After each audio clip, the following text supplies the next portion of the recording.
We did all the guard breaks from the close guard and everything, so now we're just gonna kind of assume I've got my guard break, close guard. So whatever I use, this one, I don't care. But whatever it is, I've managed to break the guard and I'm in this position, okay? So my first sort of go-to option, whenever I've got the guard open, personally speaking, I always like to go double under because it's a very safe position. Okay, so first thing I do is I bring both my hands down, inside of his knees, inside of his legs. I have the inside position, come down, and make everything nice and tight. I don't want to be up here. If I'm up here, he can start using his hips to start generating motion. He can shove on my hands, yeah, exactly. He can shove on my hands, start regaining guard. If I'm down here and I have everything locked up nice and tight, try it. It's definitely, yeah. And actually, do that again. He just gave me the pass. Okay, if I keep everything nice and tight, his actions to try and release my grip are actually going to make it easier for me to pass.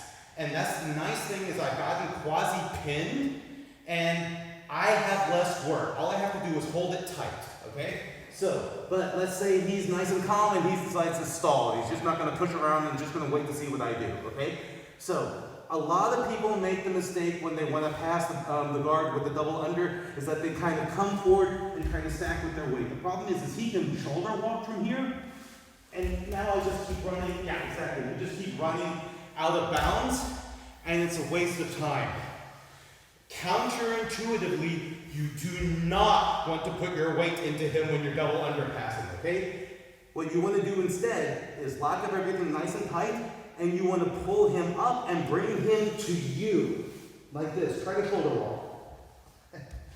Okay? And I want to keep this pulling motion into me the whole time. Okay? I never want to lay on top of him with all my weight because that's going to let him start shoulder walking. So from here, come up. And notice, I'm pulling him up the whole time. Okay? I've actually got my elbows rested on my knees. Your shoulders don't even have contact with the ground now, do they? No. Yeah.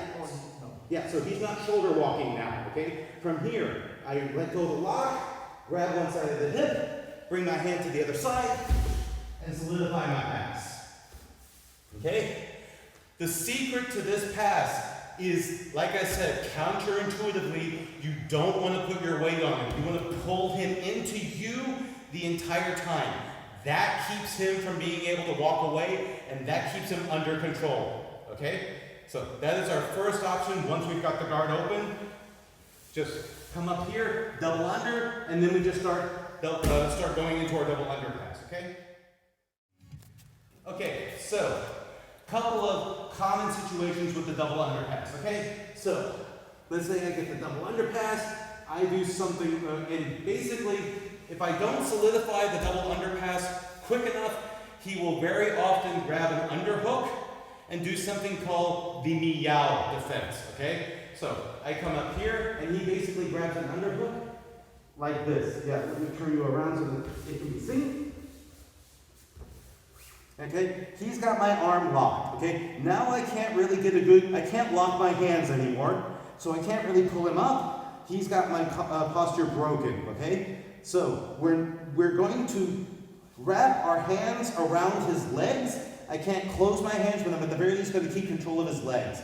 And really important is I'm going to walk over to the side that he has the lock on, like this. And I want to bring this leg close to the ground.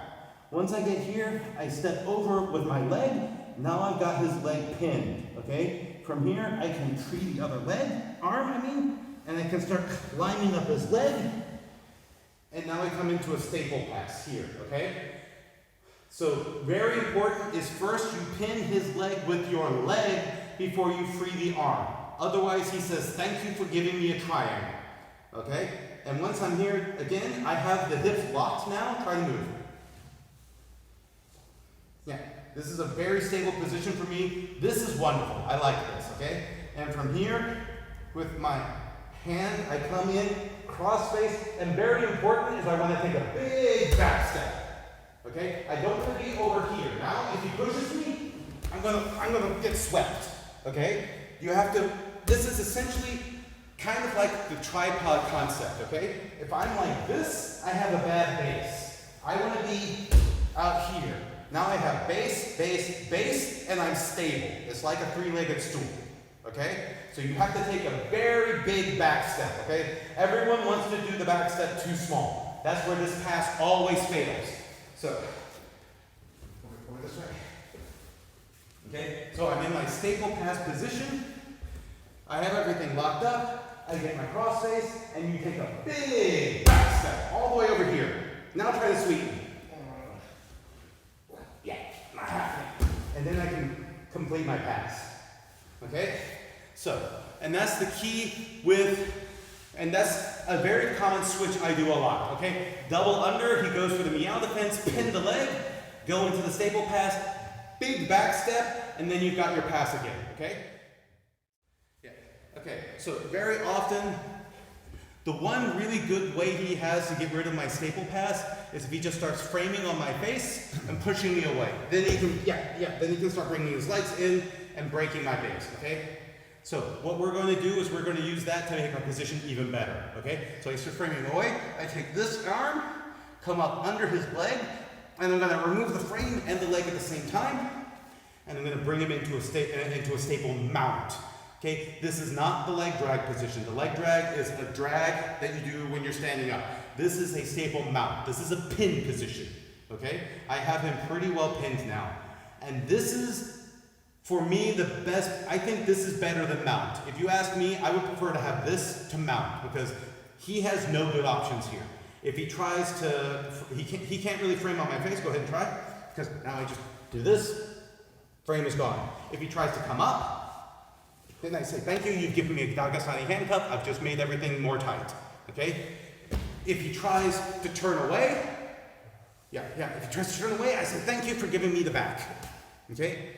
He doesn't have, in the staple mount, I think this is personally, the fact that this doesn't get points in tournaments, I think is a crime. I think that is the best control position in all of Jiu-Jitsu. So, whole sequence now, so I've got the staple pass. Yeah, let's move a bit back.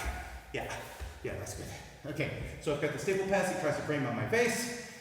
Come up under, move that leg into a staple mount, and now I can just take my time and pass the side control because he has no good options from there. And the best thing about the staple mount is you have all the time in the world. He might get out, but it's not going to be fast. Okay, you have plenty of time to just build up your pass. Very slowly, very, very methodically.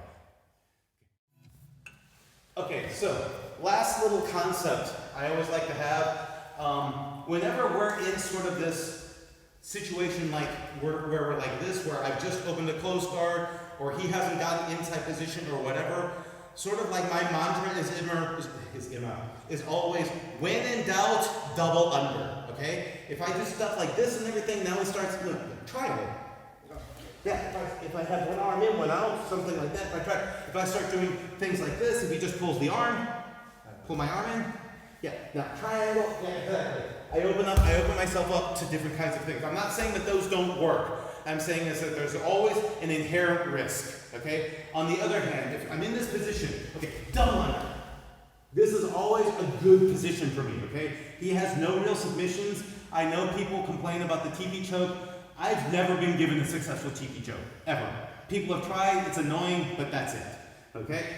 So, and once I get here, I can start patiently and calmly building up my pass sequence, okay? So, kind of when in doubt, double under, okay? So, and that's it.